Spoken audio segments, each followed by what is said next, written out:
মনুষ্কা মহান্ত।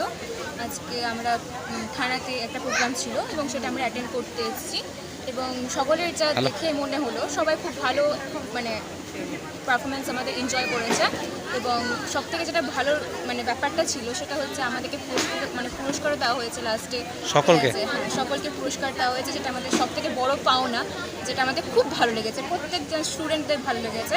তো বাস আমরা ভবিষ্যতে আরও এরকম অনেক পারফরমেন্স। কোন ডান্স গ্রুপ থেকে তোমরা এসেছো? আমরা সুদীপা ডান্স গ্রুপ থেকে এসেছি। কি নাম তোমার? আমার নাম অনুষ্কা মহান্ত। কোন ক্লাসে পড়ো? আমি ক্লাস 10-এ।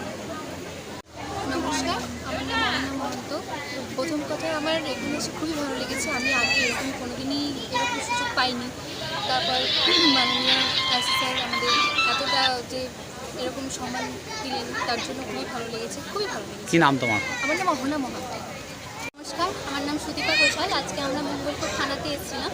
আজকে পুলিশ ডে উপলক্ষে আমাদের মঙ্গলকোট থানাতে একটা সুন্দর সাংস্কৃতিক অনুষ্ঠান আয়োজন করেছিলেন মাননীয় আইসি স্যার মধুসূদন ঘোষ মহাশয়। তাকে তো অসংখ্য ধন্যবাদ জানাবো, কারণ এই যে ছোট ছোট বাচ্চারা এত বড় একটা মঞ্চ পাচ্ছে এবং তাদের ভেতরের যে কি বলবো এত সুন্দর একটা প্রতিভা সেটা যে লুকিয়ে আছে সেটা তারা এই মঞ্চতে তারা তুলে ধরতে পারছে এবং পরবর্তীতে আশা করি স্যার আরও বড় বড় অনুষ্ঠানে তাদেরকে সুযোগ করে দেবেন। এরকম সুযোগ কি আগে পেয়েছিলে?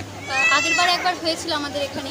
আগে কখনো অন্য মানে কোথায়? না না, আমাদের এলাকার মধ্যে কখনোই আমরা সেই সুযোগটা পাই না। তো আশা করি এরপর থেকে এটা থাকবে আমাদের মধ্যে। দর্শকদের উৎসাহ কেমন দেখলেন? দর্শকদের তো হাততালি দেখেই বোঝা যাচ্ছিল এবং তখন মানে আমাদের একটা ডান্স ড্রামা ছিল, সেটা তাদের হাততালি দেখেই বোঝা যাচ্ছিল কতটা তারা খুশি হয়েছে। আশা করি এরকম নতুন নতুন আরও অনুষ্ঠান আমরা নিজেরা তুলে ধরবো এবং অনেক অনেক অনুষ্ঠান আমরা দিতে পারবো। কি নাম আপনার? আমার নাম সুদীপা ঘোষাল।